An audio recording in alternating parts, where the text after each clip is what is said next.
It's Dano Mataya and Ice Young back with another episode of Dice It Up on the Her Hoop Stats Podcast Network. Ice went out and got us some awesome guests to break down where we are in our semifinals of the WNBA playoffs. So Ice, how about you introduce them?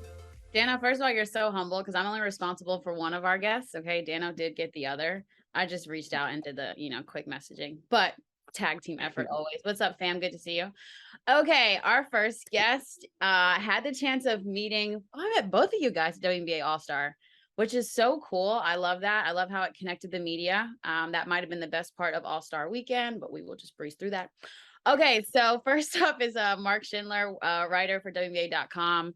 If you do not follow Mark already on Twitter, please do. All thing women's sports, WNBA. Mark, thanks for joining us. So good to see you again. Yeah, thanks for having me on. Also, I just realized Dice It Up is combining your two names. Hey. I had never understood it, and I just got it now. So amazing. It only took me like 3 months of listening, but here we are. We didn't do a good job of we were supposed to tell people that on multiple shows, but I guess we skipped over. Yeah, Ice said it right now. I'm like, oh, okay, I get it now. But yeah. Thank you for noticing. Yeah, Dano.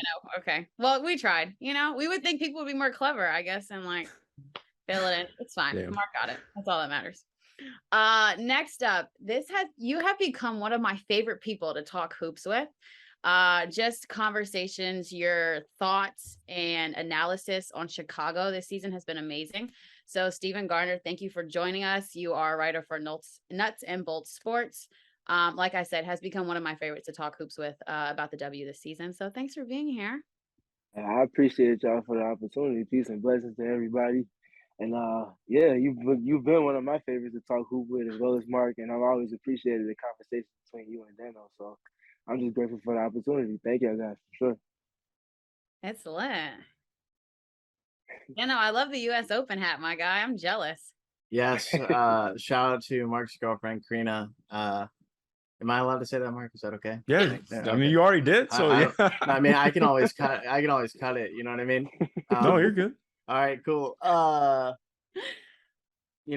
super into tennis now that I live in New York City and the U.S. Open is here. And who doesn't love Serena? Sad she lost, but it was like a total clash of worlds with a legend playing on one day, and then me knowing the Chicago Sky were gonna dominate and in game 3, but them playing at the exact same time was killing my brain, and the fact that I had to go to dinner with my in-laws was terrible, so I had to actually rewatch that game. Thankfully game 4 was on its own by itself, so very happy about that. Okay, we love that. Okay, first we're gonna hash out this Connecticut Sky matchup for obvious reasons. But first, I just want one big thought for that series right now from Mark and Steven. Your one big thought. Man, I don't know if I can wrap it into one. Bad, not the series. Thought. Yeah, good or bad. Big thought. Okay, I've loved the series, but as far as this goes for the Sun, bad, very, very bad. Yeah, the pressure has I don't know, yeah, we'll get into it more, but the just pressure overall on the Sun is it was palpable in game 3. Okay, Steven, what you got? For me, I'm just continued to be amazed by the variance of ways that the Sky are able to go about getting wins this season, whether it's against top end teams where you got to score high, or whether it's against a team like the Sun where things get ugly, things get messy, and they just continue to find ways to win, whether it's on their terms or someone else's, and that's just says a lot about what you're able to do, especially on this specific stage in the playoffs. It does say a lot. It does say a lot, and I resonate with that, and then I resonate with Mark's kind of sentiment of pressure, because what WNBA coach, what coach in any professional aspect, I can't believe ESPN even showed this, but said, hey man, it's content. Yes. You know what? I asked one of my producers, and he was like, "No, that's TV gold. You don't get that stuff on mic ever, and so you got to air." And I'm like, okay. for those who aren't listening, we're gonna include the clip right here. Any suggestion on pro players making a layup? Like, honestly, like I'm gonna get fired because we can't make a layup. Or not knowing what we're talking about, we're gonna include the clip right here. But he said he is going to get fired because professionals cannot make layups. And it's the third quarter. They weren't out of this game completely, and I don't think the game got ever hit double digits really. I mean, it was between 8. It was at 2 for a long time.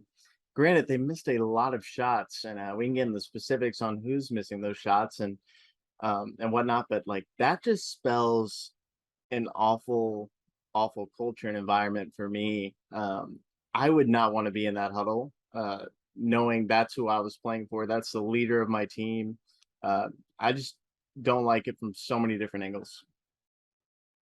I see you around it, so I mean, I don't know how much you are at liberty to talk about. If that's kind of his style, his mentality. But to me, it's a lot of blame on other people. What I'm going to say is, as a professional basketball player who has played, ACC, SEC basketball, where coaches' jobs are their livelihoods and they're providing for their families, that the pressures and stakes are high, obviously. And I think, for Kurt Miller personally, it has been the storyline all season that in the last 2 to 3 years, this team has been the best team statistically in the league. Like in terms of wins, they had the most wins in the playoffs in terms of a franchise in the W, but have not a championship to show for it. And so I think that level of frustration and negativity that we saw is because of that storyline behind it. And knowing that Kurt is in his 7th year, also the GM has done a good job, right? Like this Connecticut team that we're seeing on the floor right now is a team that he put together beautifully. Besides the loss of a Jasmine Thomas at the point guard position, this team would have been the best team to acquire everything that they did in the offseason, besides Chicago.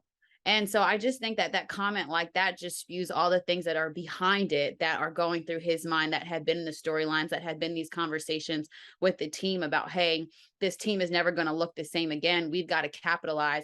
And I'm frustrated because we're not capitalizing because we're missing layups.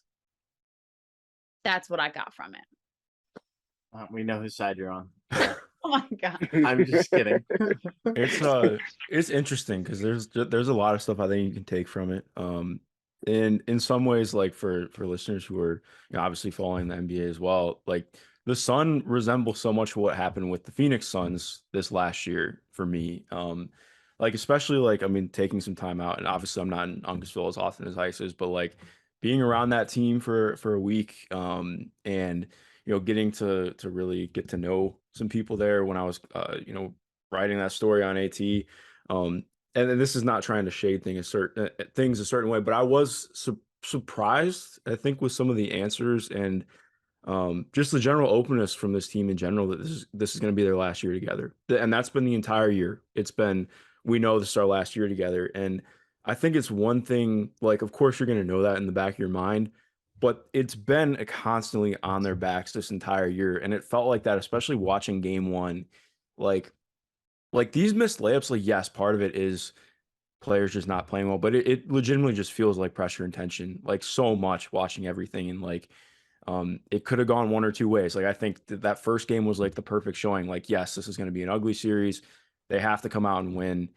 But then you saw, especially game 2, and then in this game 3, like when the pressure goes the other way, like it is backbreaking.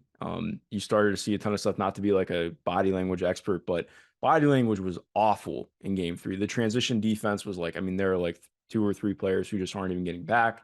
And that was throughout the entire game. Like the fact that it was that close still was like mind boggling to me. It just feels like very much like this team is kind of on the brink of falling apart because of where it's at, which is like kind of like heartbreaking to say, but I just think that's where it's at. And I can end up being completely wrong going into game 4, but that's just how it feels in the moment. Like there are players frustrated about how the offense is or isn't being played.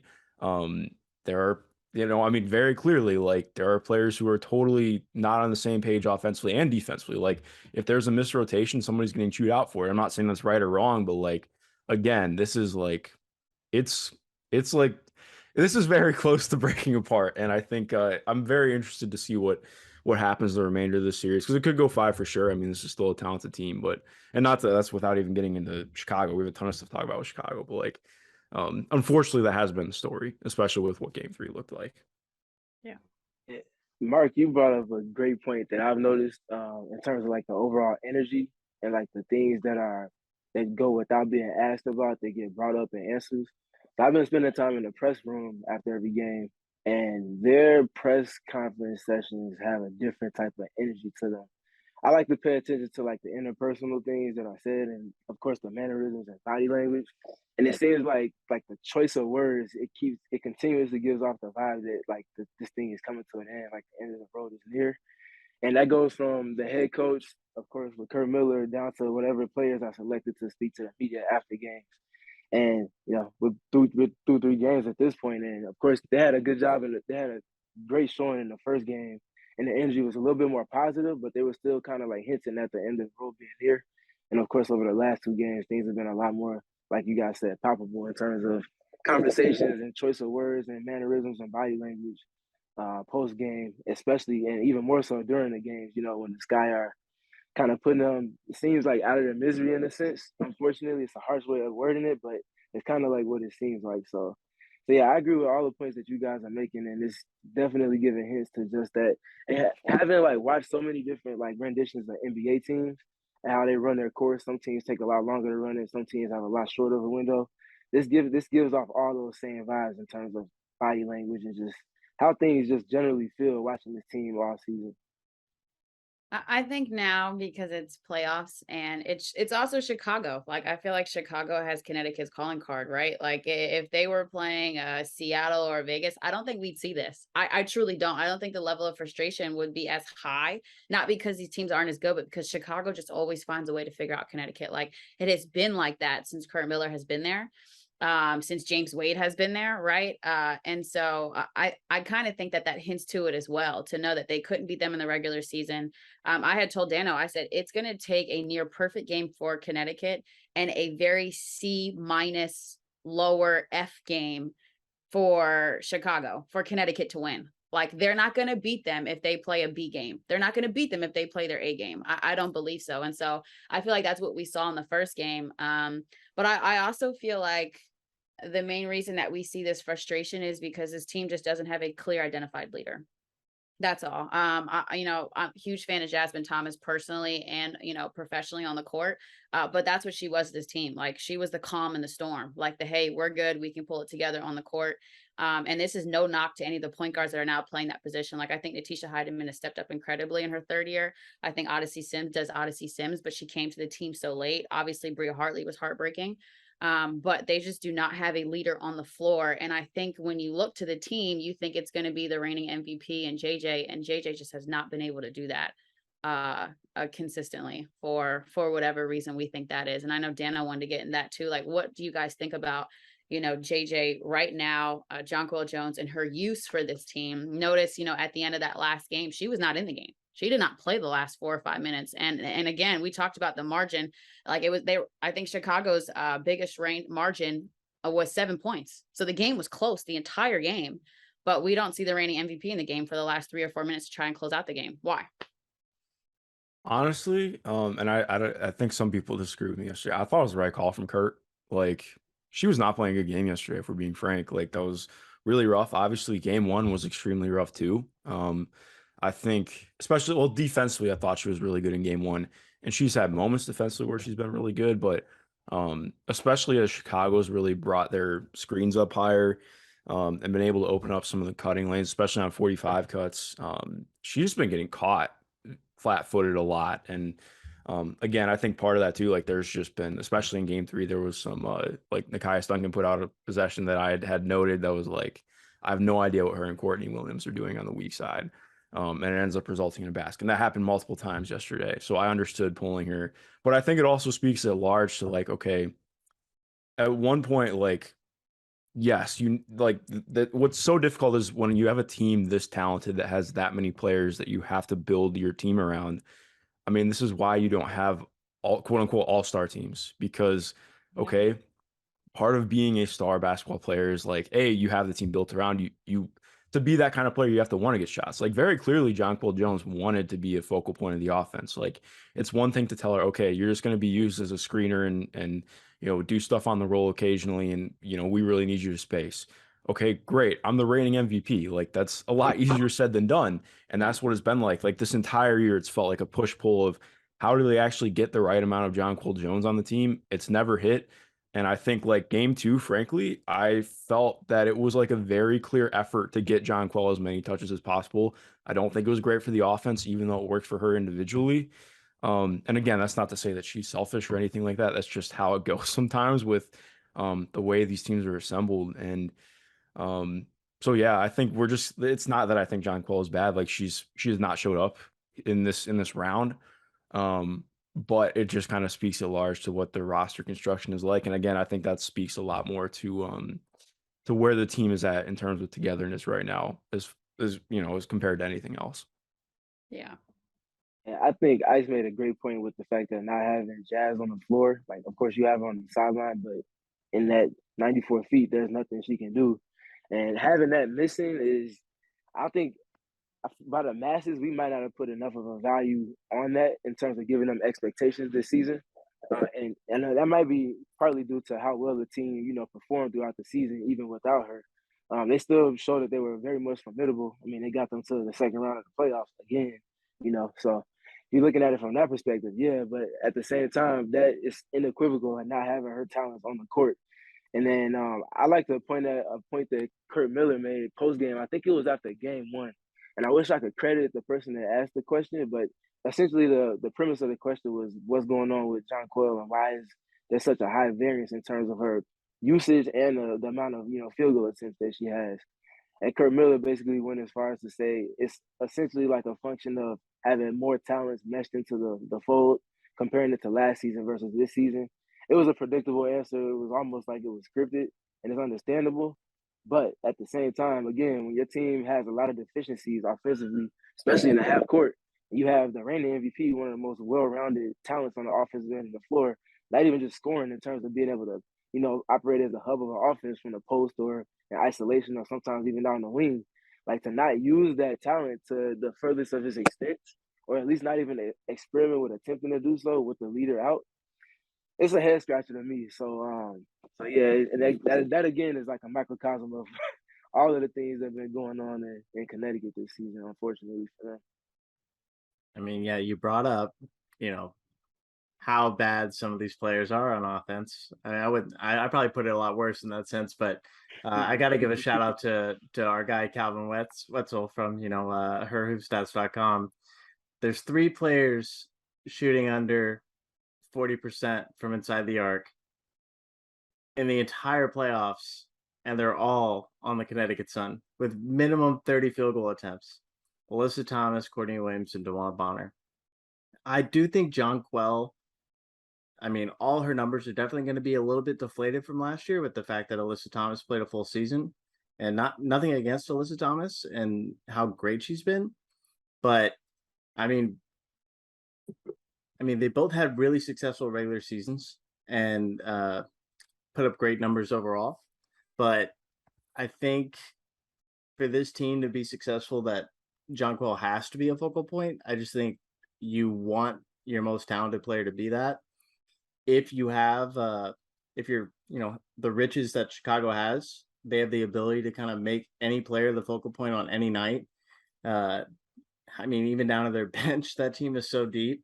And I mean, I feel like a lot of people on Twitter are like, oh, give Dejanay more looks. It's like, well, anyone can come in and be a spark for a little bit, especially against bench players. But I just don't see any way that this Connecticut team can run a table throughout a regular season and postseason with the current way the roster is constructed. So for me, it's built around Jonquel, and that would mean breaking up kind of the AT thing, but I don't know. I'm already talking like the series is over though, so I don't want to be that guy.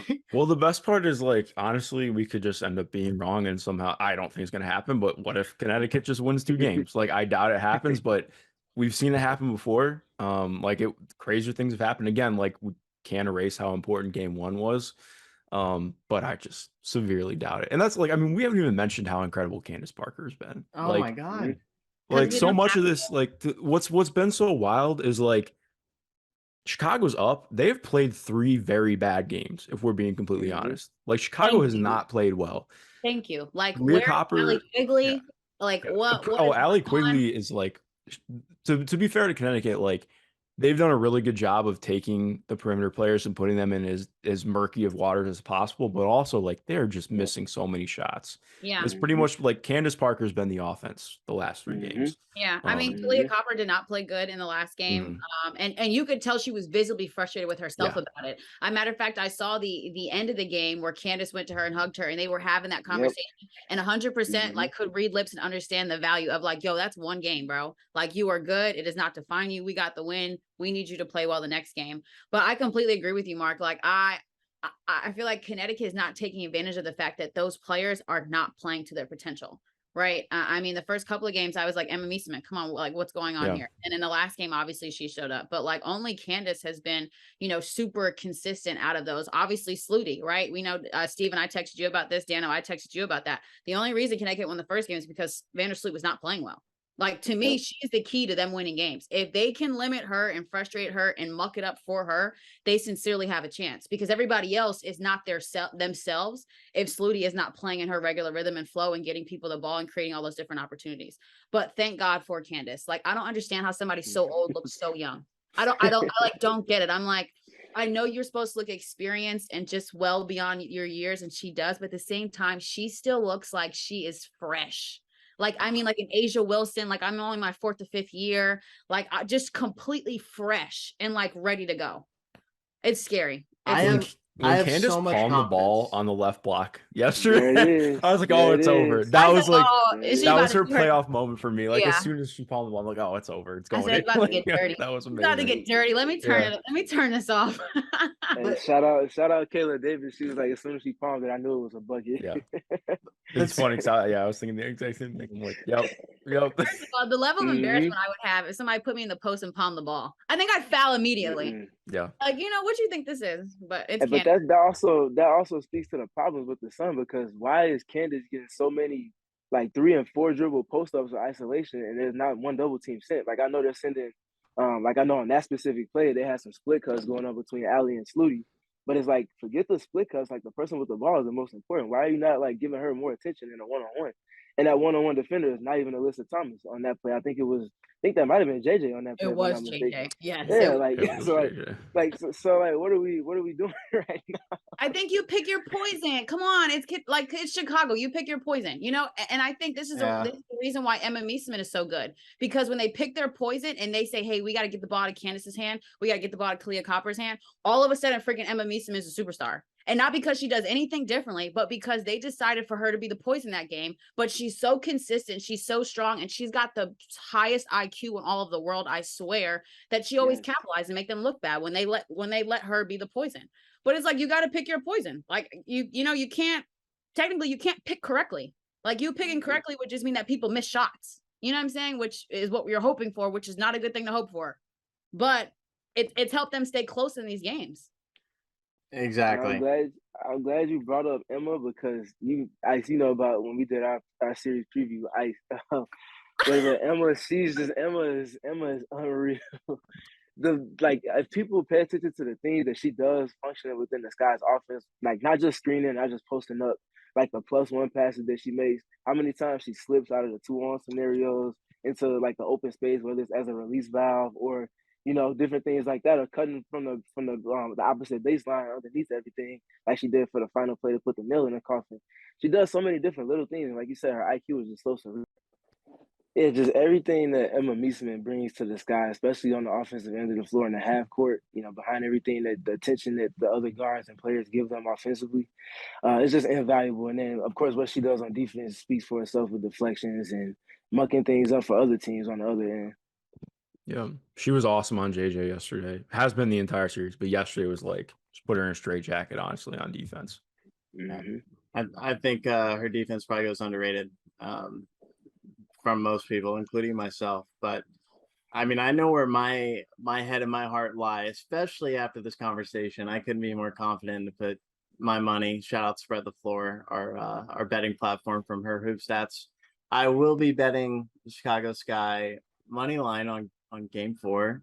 Very confident that we basically send Connecticut's franchise back a few years. I say we like I'm part of Chicago. But that's where I'm at. I think this series is done. I have so much confidence in my Chicago Sky. Old takes exposed.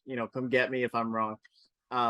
But where I want to hear predictions from everybody else to wrap up this series before we get into our other one. I'm sorry. Can I just highlight my Chicago Sky? Yeah, Resident New Did I miss Yorker. something? Did I miss like the whole New York Liberty bus? Like, did it just Hey, hold on. Turnover, crash and burn? Until my Houston Comets are back, I can do whatever I want. Okay. Do you own a Houston Comets jersey? I own a hoodie. Okay. All right. I own a hat that says back to back on it, and that's actually a real one. I went to a Houston Comets camp as a child, and I went to many games. Dope. And I cried when Teresa Witherspoon hit that shot because I did not understand how playoff series work, and that's when I learned because my dad explained to me that there was another game after that, and I didn't have to cry. Incredible. Thank you. Good to know.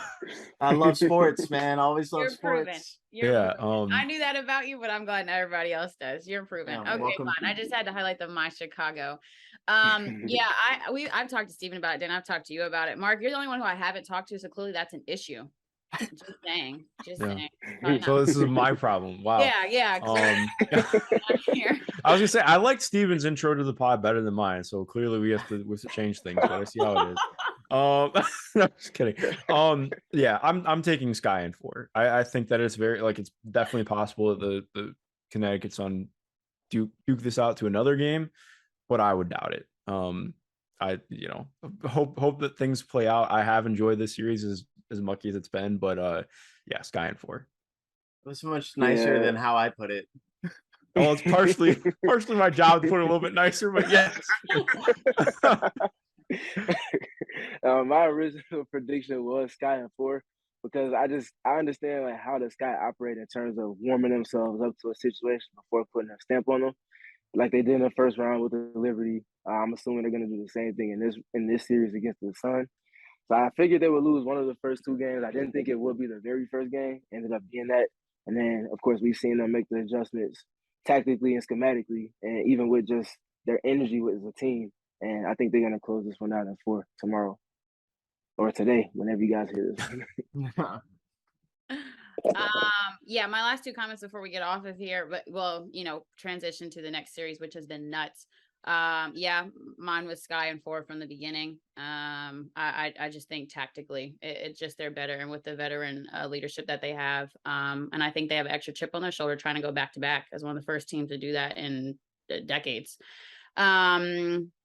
One, shout out to Rebecca Garner. Just always have a lot of love for her and always have to shout her out. Love watching her and just love the way that she affects the game when she comes in. Oh, there's Mark's doggy. Hey. No, that's Moose. Hey, Moose. Also, words on Rebecca Gardner tomorrow. So our guest today. Yeah. I'll be perfect. Love that. Laura said, what's up? Second one, I hope we see Dana Evans.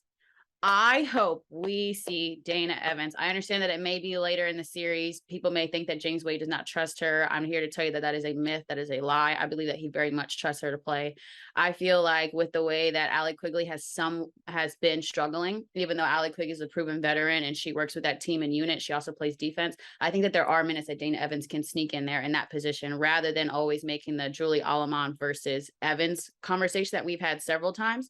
I think that is also where Dana Evans can slip in. So I'm hoping that we see more of her. I really do. I think that she can give some valuable minutes in case it gets a little rough on Wednesday and it's not looking too good. I think that she can come in there and turn some things around. Really do.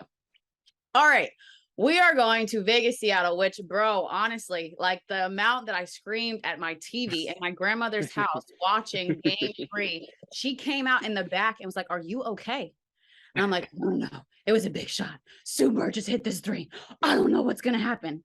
And then 2 seconds later, Jackie Young makes his layup. And I'm like, bro, what is going on? So, okay, just end of regulation, whole thing. Like, what were the thoughts? Did Asia Wilson travel? Let's start with that. Did Asia Wilson travel? Did Asia travel? 'Cause I was have looking a- at that for years. Somebody's gonna call me out on this. I don't think it was a travel. I think it was close. The pivot slid, the pivot foot like kind of slid, but also like it just, if this happened in the third quarter instead of the last 2 minutes, we're not talking about it. Like 100%. I know that's a very annoying take, but like just as far as the actual like margin for error, like I don't think it is nearly as bad as it's getting made out to be. I've just felt like I swear to God, whenever this gets brought up on Twitter, people just don't understand that there's a gather step on a Euro. Like that was just whatever, man. Like I'm fine with it. I on to game 4. That's where I'm at. It's been my timeline the entire day today. Okay. That was the best way to put it, though. If it had happened in the third quarter, would not be a big deal. But yes, if we're just looking at it in a vacuum, definitely a travel. I don't care what anyone says. If it looks like a cat, meows like a cat. But I don't think that ever gets called unless it's like super blatant. And her footwork's just too good to call it when it moves that fast. So It's like, it's still a judgment call, sort of. So it's not like did you step on the line or not? So sorry that she's so good. I can say to Noelle Quinn, I don't know if you guys were in post game. Noelle Quinn very clearly thought that was a travel and said as much herself. So she was not happy about that. I think half the people watching thought it was a travel. I think looking at it, you know how you look at something fast, and you're like, oh, okay, in game, let me see the replay. Watch the replay, I'm like, whoa, hold on. Hold on, guys. I said the same thing, good Dano. I said the same thing about her footwork. Like, because it's Asia and she always has impeccable footwork, I think, referees, they're human too. They put that and lock that in their brain and like, oh no, that's Asia making that. Can't be a travel. She wouldn't have traveled like that. And we're here. But 100% live, I was like, yeah. If they could review that, I think they would have found that a travel.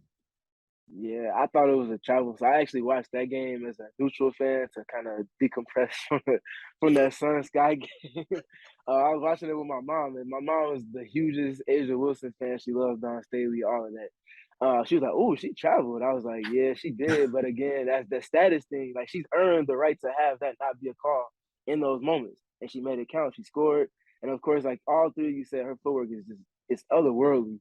So she made it look so smooth. There was no like hiccup. There was no, hesitation in the transition from move to move. Yeah, it was a bucket. Let's talk about the other entity that the Storm had in their possession, in their control, that they didn't execute on, rather than trying to get help from the referees in that situation. I can't say enough positive things about. I mean, like, I think 90. It's hard to. I live in data, and I just want to assume that down 4 with 11 seconds or less, and I just don't think you win that game 95% of the time. And the poise that this Aces team had, and shout out to Becky Hammond for this, and you also need things to go your way, a la Tina Charles missed free throws. As you not putting her hands up, but like then again, like who knew Jackie was getting the ball there? I am that might be a series shifting win, and from a team that was down 15, I just incredible poise from the coaching staff and every player on that Aces roster who's actually playing minutes. I'm so impressed. It was going to hurt either way for either team to lose this one after either being up by a lot or storming all the way back, pun intended. Just tough overall. But Becky Hammond, my God. Yeah, I literally tweeted like her ATOs, beautiful. Like, she got exactly what she wanted to each time with different options. I think for me though, I think, as great as Becky Hammond is, I think that those plays, those draw ups were defendable. Like, Ezzy, you were there. You're going up against Jackie Young, 6 foot. Like, yeah, she's athletic and long, but why not put your hands up? A commentator, I believe, was Rebecca and Ryan were on the call. Like, she could have taken the foul also as well. Take the foul and make her make those. Now I understand possibly giving up an and one, but I also don't think she put her hands down because of the time. I don't think she thought like time had expired. So like there's no point in me contesting this. But I didn't agree with that. And then I think Asia also going one-on-one and that draw up play, I also think there should have been help coming from that as well. So I feel like both of those plays could have been defended. I just think that, yes, we give all credit to Becky because they worked out. But at the same time, I think that defense could have been better there for Seattle. And I just kind of think that was like the point where they fell apart. I really think after that, they just kind of crumbled. And then overtime, like, you just called Chelsea Gray to tell her to take you home and Oh we my just go God. home.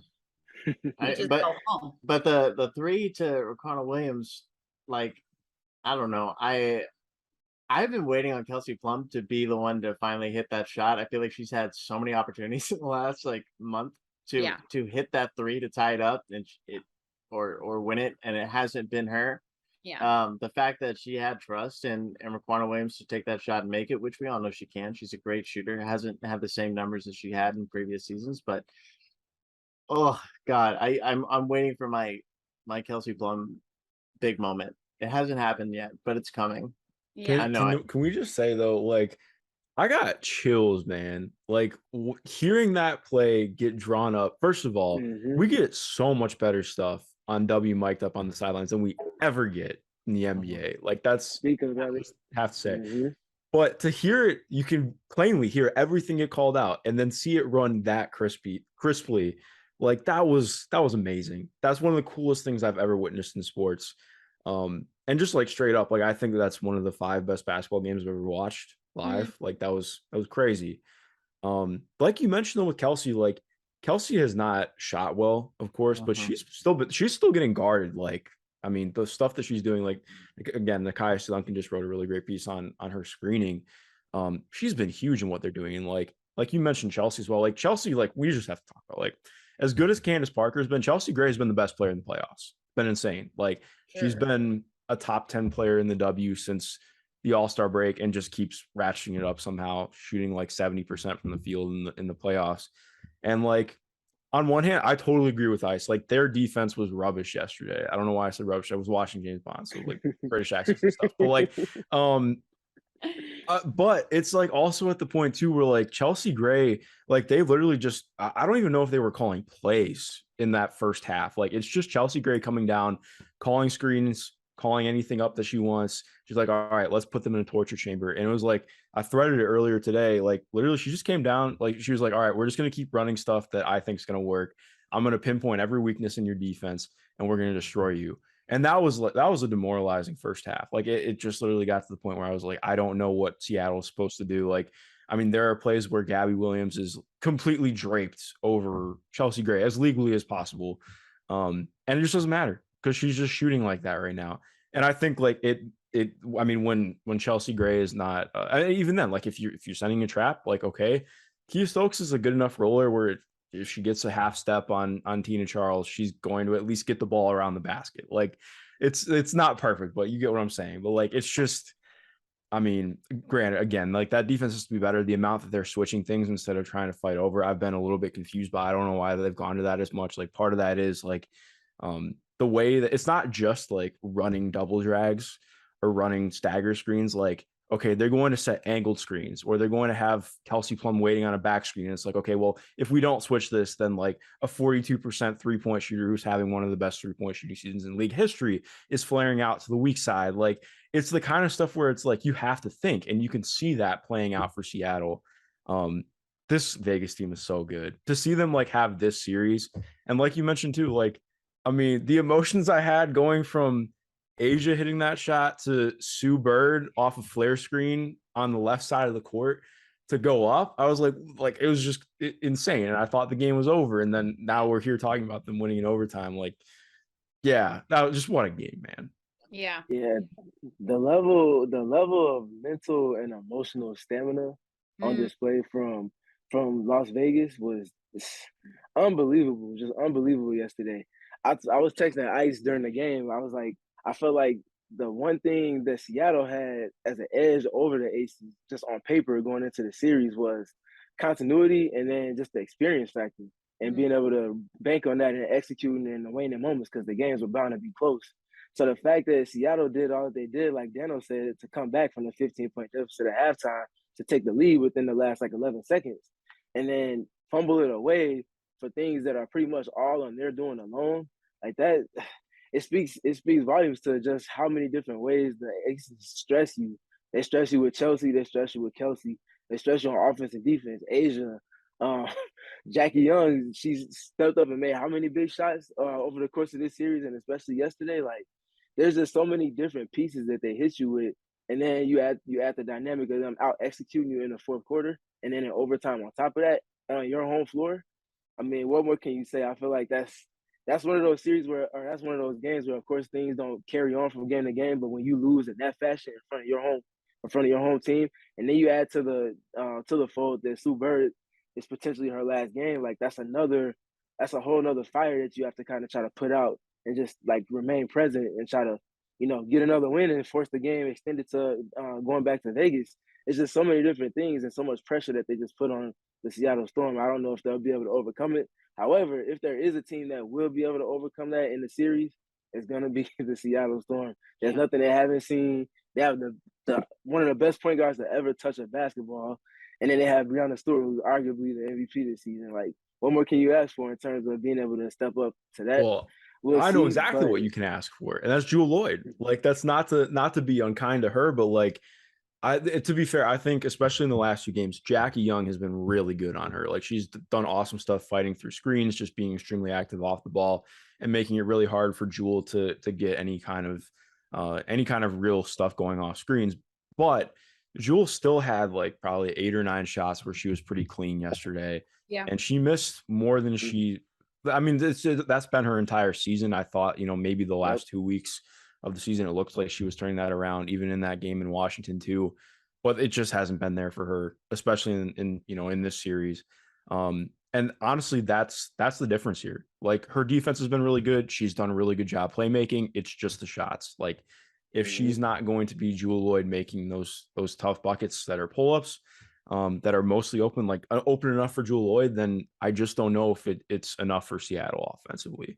Well, and that's a lot of why they won game one right there, is because she showed up, and she showed up in the fashion that she did. Great point. 100%. And I tell you what, if game 3 did not go to overtime and Sue Bird makes that and they don't make that layup, right, we'd have been talking about Jewel Lloyd. We'd have been talking about Jewel Lloyd in the third quarter, fourth quarter, knocking down shots and taking over, right? And so I absolutely agree with you that she is the X factor. It's so interesting because this is like a hot take, but I think for people who are going to understand why I'm saying this, like, that team can be run through her. I understand why it's run through Stewie, right? Like, obviously, duh. But it can be run through her because you have to be intentional in getting her shots, right? Stewie is going to get shots because she's a workhorse. She's always in the right place, right time. She's a mismatch nightmare for anybody who's in front of her. But Jewel, you have to work to get shots. Like, there has to be intention to make sure that she keeps the ball in her hand and she's getting those looks and getting clean looks. She does a very good job of working hard for her looks, right? Her step back 3 is like unguardable at moments, and also mid-range stuff. But they have to be intentional about getting her looks. But I will say for Seattle, I think watching that game back, all you go back and look is like, yo, we beat ourselves. Like, they didn't have enough in overtime, literally enough in the tank to win that game. But to fight back the way that they did, and they did it with other people having their moments and picking their spots, but finishing with Jewel Lloyd doing what Jewel Lloyd can do, like, you walk away like, yeah, that's all we got to do. You know what I'm saying? We just got to do it consistently. But I don't feel like how Connecticut feels to Chicago, Seattle feels to Vegas. I think they definitely feel like, yo, we're fine. You know what I'm saying? Hey, you lose one in overtime. It shouldn't have gotten that far. We got tired at the end. We got lax at the end. That's okay. We can replenish and we can, like, come back together. But I think you just look and you're like, yo, we beat ourselves. But in the ways that we came back, we're able to fight and get there. It ain't no problem. I definitely see this series going to 5 games. I don't think that Seattle is just going to lay down. I really don't. I think as powerful as Chelsea Gray has been, which to me, I think always in playoff situations and series, it's the point guards. Like, it comes down to whose point guard is better. I truly believe every single time, every series comes down to whose point guard is better. And that's the reason why the Sue Birds, the Sluties of the world have been in these situations over and over and over again, because that is the key to the recipe. But there's just no point guard that's playing better than Chelsea Gray right now. And I don't think that she's going to slow down. And even if she slows down, I think her production in terms of getting the ball to people who need to get it and dishing it off is just going to be just as high to get her team to win. And that's obviously not talking about like Asia Wilson and what Asia has been doing, right? Like to have 32 or 31, then come back and have 34, even if you travel at the end, like, bro, she's killing regardless, you know? To y'all's Chelsea, great point. The advanced numbers on what she's done in this postseason are just scary. Like you'd almost don't believe them. And you would think like her assist numbers are down. They're not down either. But leading the league in points per play, PER, offensive rating. I mean, she's shooting 62% from 3 on nearly 66 attempts per game. I don't know. Bro, I wouldn't even pass. And almost none of those. I wouldn't even pass. I pass it every single time and chuck it. And you still have And how Asia many- Wilson on this team. Like, Exactly. Who can rebound for me if I miss? And how many of those Chelsea Gray shots are coming off a catch and shoot? Those are almost all self-created. So the fact that she's doing it at that high of a clip is just unfathomable. well, It's yeah. crazy. I mean, I don't know who has like a shot difficulty rating, but like, I mean, obviously some of them are like, I thought it was gonna catch up to them at some point. Like, okay, this is not the Aces style to just, have a possession where someone dribbles out the entire clock, a la James Harden, like, but when you're shooting at that efficient of a rate, I mean, it's hard to argue with. Her true shooting percentage right now is what? It's got to be like in the 80s, right? I think it's like Close to it. I thought it was like 76.8.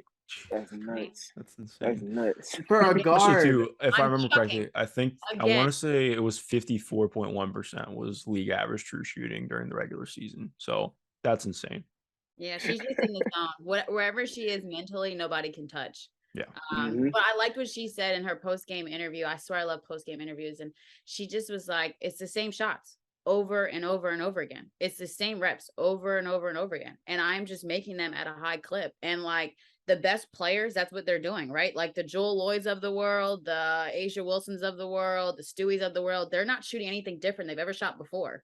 They are just excellent at making their same shots over and over and over at a high clip, no matter what defense you throw at them.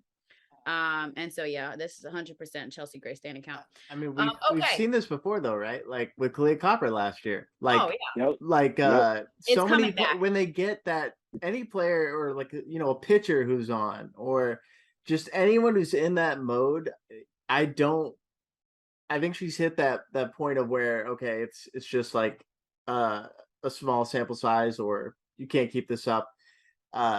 Chelsea Gray is going to be unstoppable the rest of the playoffs. I mean, I think for me, Game 4 is such a toss-up because I know that like some people, like my gut says Seattle, but at the same time, for all the reasons we just talked about in the Aces, like I see, I could easily see Vegas taking Game 4, but I don't see them losing 2 in a row here. Yeah. And I don't know, Chelsea Gray to me is the scariest player in the playoffs right now. Yeah. So yeah, what's your I prediction, think.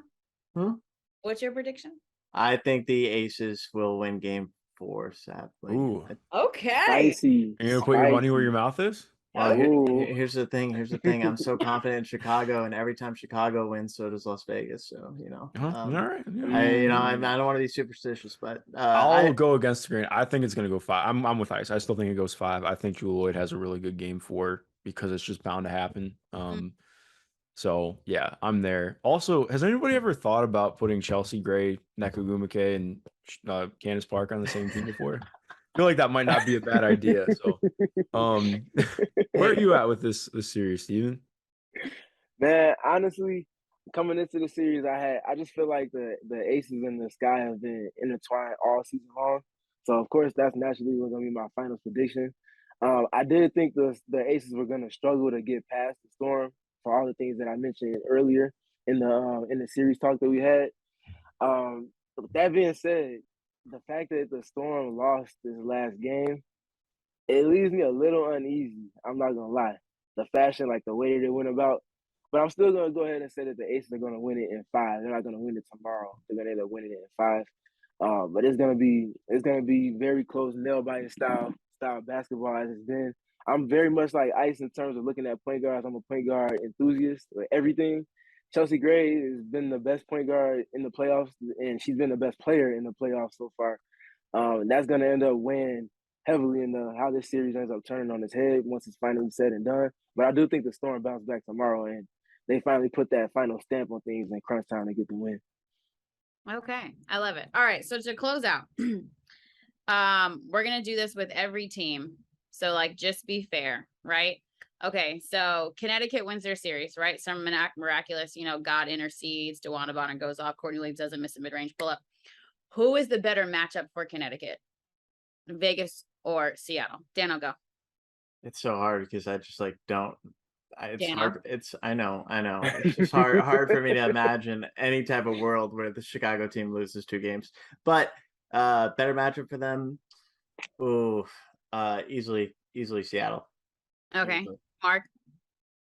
I think the better matchup for them is tough. I mean, just based on how the 2 teams are playing right now, probably Seattle. I think that they'll have a good size mismatch on either team, but more so against the Aces, but the Aces can spread them out so much. I'd say Seattle still.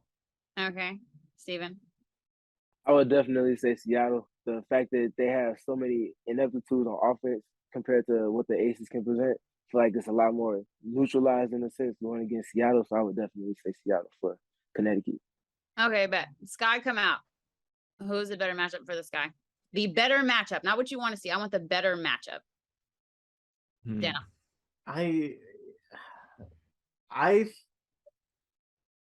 Oh, it's so hard because if you think about the regular season and how the Aces have performed against Chicago, it's tough, but I do think playoffs are a little different. Mm-hmm. And I rather go against with the Chicago team. I think you probably see a lot more Rebecca Gardner playing defensively too. I don't know. It's hard for me not to say Seattle because I trust Chicago's bigs defensively. I didn't trust them in the regular season, but the defense lately has just been so good. I want to say Las Vegas, but I don't think I can. I think I got to go Seattle. Okay, Mark. I think it's definitely Seattle. I honestly, I could end up being wrong. Call me on this in the finals. Tag me on whatever video you post. I honestly think the Aces have kind of figured out Chicago, to a degree. Yeah. Like, not that I don't think it's going to be a close series still if they play, but especially in the Commissioner's Cup game when they played, like, they really have just leaned into, okay, we're going to make your posts make shots. We're not going to come out and guard your DHOs, and split cuts like Steven was talking about with Connecticut. Like, they're very set on saying, okay, Candace, take 10 threes. You might make enough to make us care, but we're not going to let you guys get some of the interior penetration you can get if we let you guys slip the basket and get some things going that way. And I think that's, like, to me, the only real quote unquote weakness with Chicago is that the shooting can be shaky at times. And I think that's played out a ton in this Connecticut series. Maybe they're saving all their shots for the Aces, but I don't know. I think if I'm Chicago, I definitely would rather see Seattle. And I will say though, in that Commissioner's Cup and some of the other matchups, the Aces had just superior shooting nights, just ridiculous shooting nights. Asia wasn't even a factor in that Commissioner's Cup game. Not that I don't want to say it wasn't a factor, but I wouldn't say that she had a huge emphasis. But Not I feel offensively, you. that's for I sure. feel you on the figuring out Chicago thing though, defensively at least. Yeah, Steven. And that's the great elixir of having series, because it's different how you treat one-offs in the regular season. Even the Commissioner's Cup game, it's a one-off. It's just one game. It's one and done. When you get to a series and you get the preparation and you get to using all the information that you gather from those games that came prior to that series, I feel like that's where it comes back to leadership and head coach and point guard play. Those 3 things in tandem, however you want to rank them, you rank them, but everything's filtered between those 3 things.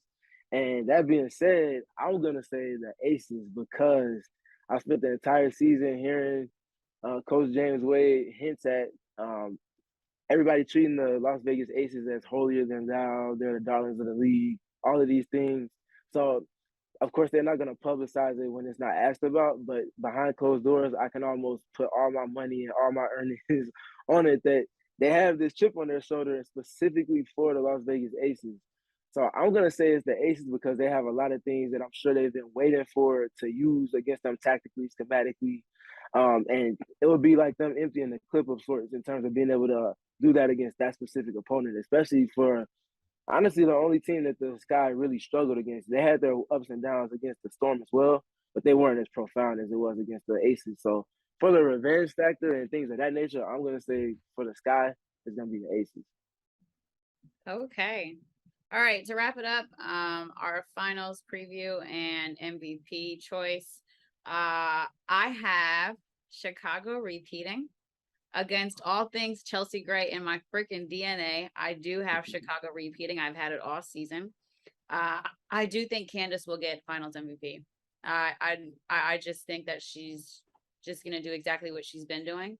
And I do agree with you, Steven, that I think Chicago can figure out and stun Vegas. I really do.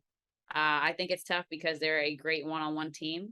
But I also think when you play as a unit defensively, as tough as Chicago can do that, I think they can mess around and stun them. So that is my pick.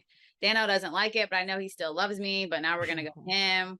What do you have to say, bestie? No, I love it so much. I would make so much money if Chicago wins it all this year, and that would be like the biggest blessing. I'll take you on the nicest dinner you've ever had. I'll take all of you on a great dinner. No, just me. I am get them. I am so afraid of Chelsea Gray though. I mean I know I my heart says Chicago, but my brain says the Aces kind of just figured it out. I think the Aces win in 5 at home, and it's a big party in Vegas, and Mark has a great time. I'm not gonna lie, I hate Vegas, so I'm hoping. Yeah, well, we'll see. You know, you have Chelsea being MVP. Oh, easy, yeah. Like Just want to make sure we got a lot of Asian Wilson lovers, including referees, and they're gonna get every MVP. They're gonna get they got the All-Star Game MVP, they got the Commissioner's Cup game MVP, This is a fact. Finals MVP, and then hopefully Asia Wilson. Yeah. Okay, Mark. I have to stick my guns. I think to me this is just the Aces year and the way that things have worked out. Ironically enough, like going into the playoffs, I thought that I had questions about them still. But with how Chelsea's playing, the way that things have looked in the half court, something that as much talent as they have has been an issue for them at times this year. I think that they do it this year. Like I just see it. I don't know. Like that's like the weakest analysis possible, but that's where I'm at with it. I just think that they have it. If they win in 5, we can do a courtside pod in Las Vegas or wherever it's at. So, but yeah. Lit. Steven, last one. I'm sure you're not going to surprise me though. I think, like Mark said, having the juice and having that quote unquote it at this point in the season speaks a lot to your chances against whoever your opponent might be in the finals should you get to the finals. That being said, I still, as I've had all season, have the Chicago Sky repeating as champions. I've actually had Courtney Vandersloot being my finals MVP. Just kind of looking at how when that team is their absolute best, like they take on different forms as far as when Candace is the best player versus when Kai's the best player versus when Slutty's the best player. And I feel like their best, most well-rounded version of themselves is when Sluty is that best player because she's being aggressive from the point of attack defensively, mucking things up at the point of the screens and getting her hands on deflections and just doing a good job containing the ball, to doing things inversely offensively, picking teams apart, getting to her midi pull-ups, getting to the basket, and just beating teams with the pass and just thinking next level. So I have the Sky winning the championship, and Candace Parker is going to obviously have to play a huge part. Kalia Copper has to play better than she has in this series against the Sun, but I think it's going to be behind the player Courtney Vandersloot that they get over the hump, especially if they go against the Aces, because Sluty has to outplay Chelsea Gray, who's been the best player in the playoffs so far. So, you put that context to it. That's the main avenue and outlet for them to do that. And I think she'll be up to the task like she was last season, and they'll repeat as champions. And I think that will make them the first repeat champion since early 2000s. Was it 01 or 2002? Yeah. There you go. Boom. Yeah. Awesome. All right. Well, we've got predictions. I will write these down, possibly start a group chat and just remind y'all as what I'm said happens, and I speak the future. No, but definitely in for a treat for the rest of this series and semifinals and then the finals. Mark and Steven, thank you guys so much for joining us on Dice It Up. It was a true pleasure to just hear about your analysis, how you guys cover the league and different teams, and just to really appreciate your support and the relationships that we built through covering the W. It's been really great. And Dano, love you as always, Dan. Yeah, love you too. Make sure you follow our awesome guest, and yeah, follow me and bet the Sky money line game 4. Do it. Let's cash some tickets. Let's cash some tickets. We'll see y'all next time.